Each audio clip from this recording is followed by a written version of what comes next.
Hello friends, நான் அஸ்வின் பாபு.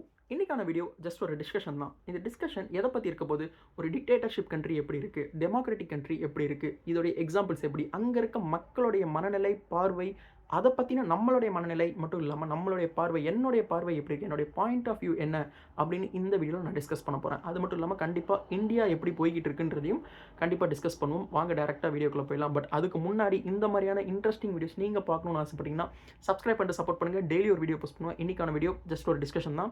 வாங்க டேரெக்டாக வீடியோக்குள்ளே போயிடலாம். ஓகே, டெமோக்ராட்டிக் கண்ட்ரி எடுத்துக்கலாமே. ஃபார் எக்ஸாம்பிள் யூஎஸ் எடுத்துக்கலாம். அதோடைய பெர்ஸ்பெக்டிவ் எப்படி இருக்குது?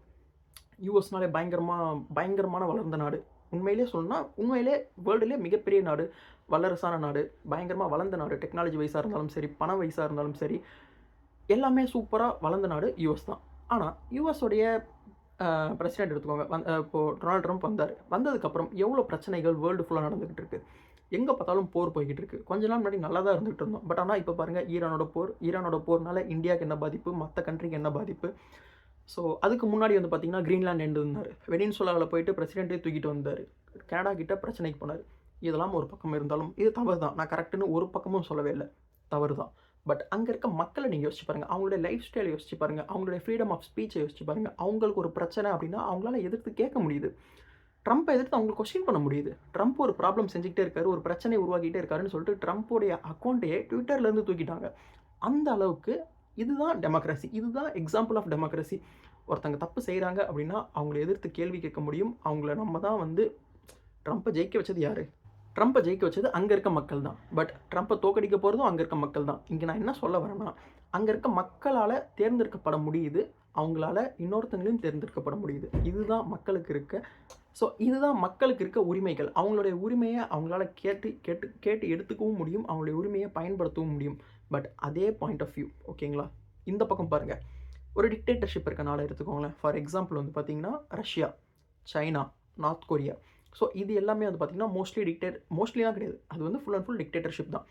நீங்கள் என்றைக்காவது நீங்கள் யோசிச்சிருக்கீங்களா, ட்ரம்ப் போனால் ஜோ பைடன் வருவார், இல்லைனா வந்து அதுக்கு முன்னாடி யார் இருந்தாங்க நம்ம எல்லாருக்கும் தெரியும். புதினுக்கு முன்னாடி யார் இருந்தார் தெரியுமா? இல்லை புதினுக்கு ஆப்போசிட்டில் இருக்க பார்ட்டி என்ன அப்படின்னு அது தெரியுமா? கண்டிப்பாக தெரியாது. நீங்கள் சைனா எடுத்துக்கோங்க.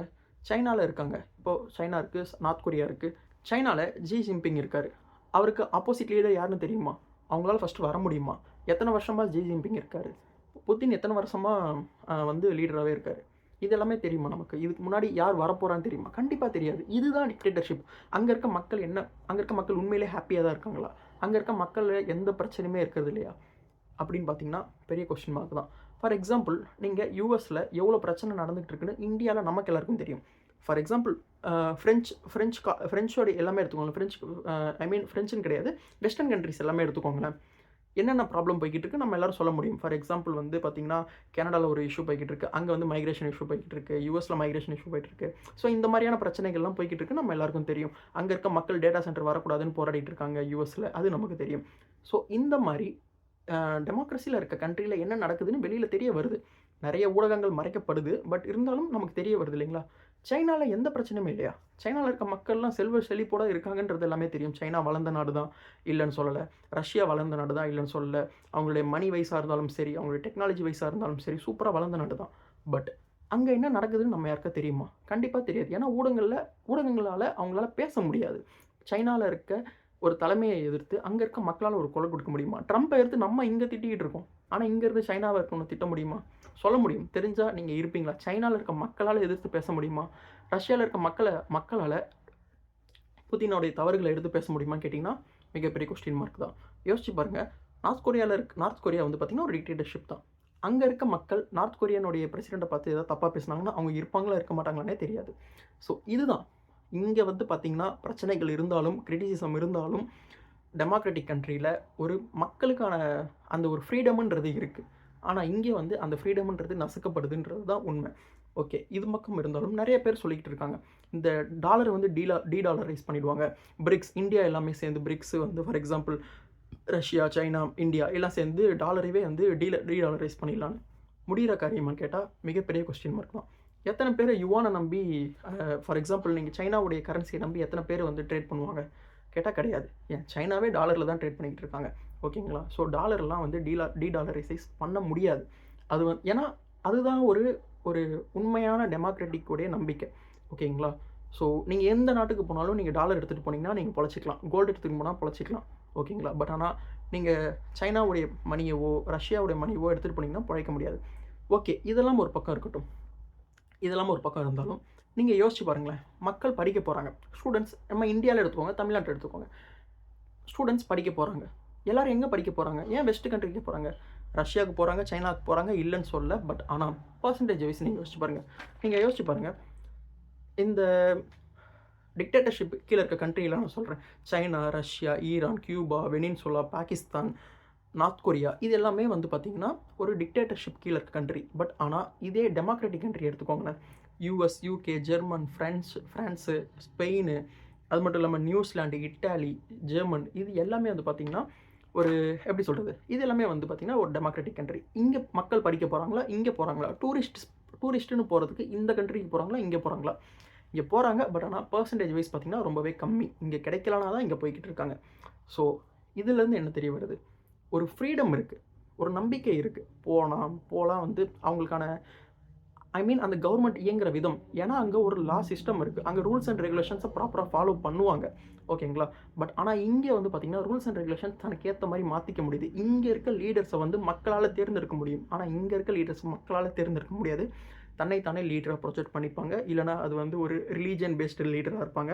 இல்லைனா வந்து பார்த்திங்கன்னா ஒரு அப்பாயின்மெண்ட் தான் நடக்கும். மக்களால் தேர்ந்தெடுக்க முடியாது. மக்களுக்கு இவன் வேணாம் அப்படின்னா ஒன்றுமே பண்ண முடியாது. ஓகே, இதெல்லாம் ஒரு பக்கம் இருக்கட்டும். இப்போ நம்ம இதில் வருவோம், இந்தியாவுக்கு வருவோம், நம்ம கண்ட்ரிக்கு வருவோம். ஓகேங்களா? இந்தியாவில் நீங்கள் யோசிச்சு பாருங்கள். உலகத்திலே மிகப்பெரிய டெமோக்ராட்டிக் கண்ட்ரினா இந்தியா தான். நான் இல்லைன்னு சொல்ல. நம்ம சுதந்திரமாக தான் இருக்கோம். ஆனால் உண்மையிலே அதை நோக்கி தான் போய்கிட்டு இருக்கோமா? இது கன்ஃபார்ம் எல்லா இடத்துலையும் நடக்குதான்னு பார்த்தீங்கன்னா கண்டிப்பாக கிடையாது. நம்மளால் ஃப்ரீடம் ஆஃப் ஸ்பீச் இருக்கான்னு கேட்டிங்கன்னா கண்டிப்பாக கிடையாது. ஒரு கவர்மெண்ட்டை எதிர்த்து நம்மளால் ஒரு போராட முடியுமா? இல்லை போராடினா அவங்க அலோவ் பண்ணுறாங்களா? அதுக்கான சொல்யூஷன் கிடைக்குதா? இல்லை ஊடக வெளிச்சமாவது கிடைக்குதா? ஒருத்தனுக்கு ஒரு பிரச்சனைன்னு சொல்லி போராடுறான் அப்படின்னா அவனுடைய போராட்டத்தை வெளியே கொண்டு வர முடியுதா? ஃபார் எக்ஸாம்பிள், நீங்கள் மோடியை எதிர்த்து பேசி பாருங்களேன். கண்டினியூவாக பேசி பாருங்கள். நான் அவர் தப்புன்னு சொல்லலை, கரெக்டுன்னு சொல்ல. பட் ஆனால் எதிர்த்து பேச முடியுதான்னு கேட்குறேன். முடியாது. நீங்கள் போட்டிங்க அப்படின்னா ஒன்று உங்களுடைய அக்கௌண்ட் வந்து போயிடும் இல்லைங்களா? உங்கள் அக்கௌண்ட் வந்து ஒன்று பிளாக் ஆகிடும், இல்லைனா உங்களுக்கு மிரட்டல் வரும். இந்த மாதிரியான ப்ராப்ளம்ஸ் இருந்துக்கிட்டு இருக்குது. ஸோ நான் இதை தான் சொல்கிறேன், இந்த ஃப்ரீடம் ஆஃப் ஸ்பீச் தான் சொல்கிறேன். அங்கே ட்ரம்ப் ஒரு தப்பு செஞ்சாங்கன்னா அவங்களோட அக்கௌண்ட்டையே எடுக்கிறாங்க. ஓகேங்களா? பட் ஆனால் இங்கே இருக்க மக்களை, இங்கே இருக்க பொலிட்டீஷியன்ஸை யாராவது எதை சொன்னாங்க? ஃபார் எக்ஸாம்பிள் நம்ம தமிழ்நாட்டில் எடுத்துக்கோங்களேன். தமிழ்நாட்டில் ஆளுங்கட்சியாக இருக்கவங்கள நீங்கள் எதிர்த்து எதாவது பேசி பாருங்களேன். நீங்கள் அரெஸ்ட் பண்ணப்படுவீங்க. நீங்கள் பாத்ரூமில் வழுக்கி விடப்படுவீங்க. ஸோ நான் என்ன சொல்ல வரேன்னு உங்களுக்கு புரிஞ்சிருக்கும். ஸோ இதுதான் உண்மையான டெமோக்ரஸி நடந்துக்கிட்டு தான் இருக்கா? நான் வந்து இப்போ ஃபார் எக்ஸாம்பிள் நான் மோடின்னு சொன்னனால மோடி தப்புன்னு சொல்லலை, ஆளுங்கட்சியை நான் தப்பு சொல்ல வரல. பட் ஆனால் மக்களுடைய ஃப்ரீடம் ஆஃப் ஸ்பீச்சாக இருந்தாலும் சரி, தன்னுடைய உரிமைகளை கேட்குறதா இருந்தாலும் சரி, உண்மையிலே அப்படி நடக்குதான்னு கேட்டால் கண்டிப்பாக கிடையாது. ஸோ இதுக்கான சொல்யூஷன் நான் என்ன நினைக்கிறேன்னா, எல்லாருமே பேசணும். உங்களுக்கு ஒரு பிரச்சனை நடக்குது, இல்லை வேற ஒருத்தவங்களுக்கு ஒரு பிரச்சனை நடக்குதுன்னா நம்ம எல்லாரும் பேசணும், வாயை திறந்து பேசணும். நம்மக்கிட்ட இருக்கிறது அந்த டைமில் தான் எல்லாமே இறங்கி போராடினாங்க. இதில் வந்து போராடினாங்க. ஃபார் எக்ஸாம்பிள் வந்து ரோட்டுக்கு வந்து போராடினாங்க. இப்போ எல்லாருக்கிட்டையுமே ஃபோன் இருக்குது, சோஷியல் மீடியா இருக்குது. சோஷியல் மீடியாவில் தான் எல்லாமே இயங்கிட்டு இருக்குது. நீங்கள் எல்லாருமே பேசலாம்ல. ஒரு ப்ராப்ளம் நடக்குதுன்னா பேசலாம்ல. தமிழ்நாட்டில் எடுத்துக்கோங்க, ரீசெண்டாக ஒரு 2 மாதத்துக்கு முன்னாடி 2 மாதமாக எத்தனை பெண்களுக்கு எதிரான அநியாயம் நடக்குது. பட் ஆனால் எந்த மீடியாஸாவது அதை பற்றி பேசுகிறாங்களா? பெருசாக பேசுகிறாங்களா? கண்டிப்பாக கிடையாது. இப்போ வரைக்கும் பார்த்தீங்கன்னா எதுக்கு அட்ராக்ஷன் அதிகமாக கிடைக்குமோ அதை வச்சு கவர் பண்ணப்படுது. ஓகேங்களா? ஸோ இதுதான் நான் சொல்ல வரேன். ஸோ ஒரு பிரச்சனை அப்படின்னா எல்லாருமே பேசணும். பேச தான் நமக்கான ஃப்ரீடம் கிடைக்கும். ஃப்ரீடம் ஆஃப் ஸ்பீச்சோ உங்களுக்கான உரிமைகள் கிடைச்சாதான் இதே மாதிரி நிம்மதியாக கண்டினியூ பண்ண முடியும். இல்லைனா நம்மளும் ஒரு காலத்தில் பேச முடியாமல், நமக்கு இருக்க பிரச்சனையை எதிர்த்து சொல்ல முடியாமல் கூனி குறுகி தான் வாழ்ந்தாகணும். இதுதான் வந்து முடிவாக இருக்கும். ஸோ அந்த நிலைமைக்கு தள்ளப்படக்கூடாதுன்னு நான் நம்புகிறேன். ஸோ இதை தான் நான் இன்றைக்கி சொல்லணும்னு ஆசைப்பட்டேன். ஓகே, இதை தான் நான் சொல்லிட்டேன். இதுதான் இந்த டிஸ்கஷன். உங்களுக்கு இதில் மாற்று கருத்துக்கள் இருக்கலாம். இருந்துச்சுன்னா கமெண்டில் சொல்லுங்கள், நான் தெரிஞ்சுக்கிறேன். மேபி நான் ராங்காக இருக்கலாம். இது என்னுடைய பாயிண்ட் ஆஃப் வியூ மட்டும்தான். மேபி நாளைக்கு இது மாறலாம். So that's it. இதை தான் நான் உங்கள்கிட்ட சொல்லணும்னு நினச்சேன். நெக்ஸ்ட் வீடியோ பார்ப்போம். தேங்க்யூ. பாய்.